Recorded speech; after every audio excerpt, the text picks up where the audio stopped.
एक छोटे से गांव में एक सब्जी वाला रहता था जिसका नाम रमेश था। वह सब्जियां बेचकर अपना और अपने परिवार का गुजारा करता था। शुरू में रमेश ईमानदारी से काम करता था, इसलिए गांव वाले उसकी खूब तारीफ करते थे।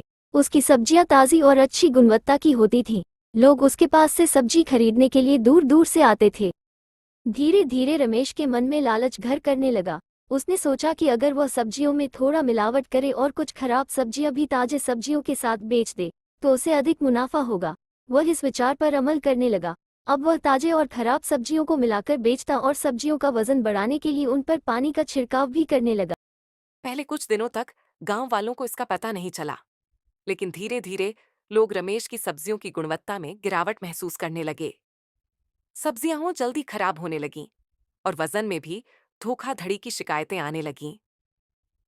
गांव के कुछ लोगों ने रमेश को चेतावनी दी, पर लालच में अंधे रमेश ने उनकी बातों को नजरअंदाज कर दिया। एक दिन गांव में एक नया सब्जी वाला आया जिसका नाम मोहन था। उसकी सब्जियां ताजगी और गुणवत्ता में रमेश से कहीं बेहतर थीं। गांव वाले अब मोहन से सब्जियां खरीदने लगे और रमेश की दुकान पर आना कम कर दिया। धीरे धीरे रमेश का धंधा पूरी तरह से ठप हो गया। अब उसके पास न ग्राहक थे और न ही पैसे।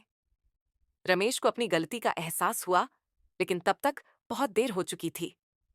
रमेश ने सोचा कि अगर उसने पहले ईमानदारी से काम किया होता तो आज वह इस स्थिति में न होता।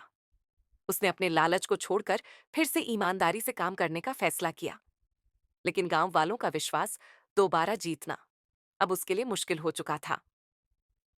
इस कहानी से हमें यह सीख मिलती है कि लालच हमेशा विनाश की ओर ले जाता है।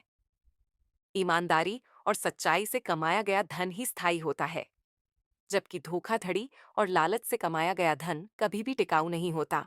और ऐसी और नई नई कहानियों के लिए हमारे चैनल को लाइक और सब्सक्राइब करिए।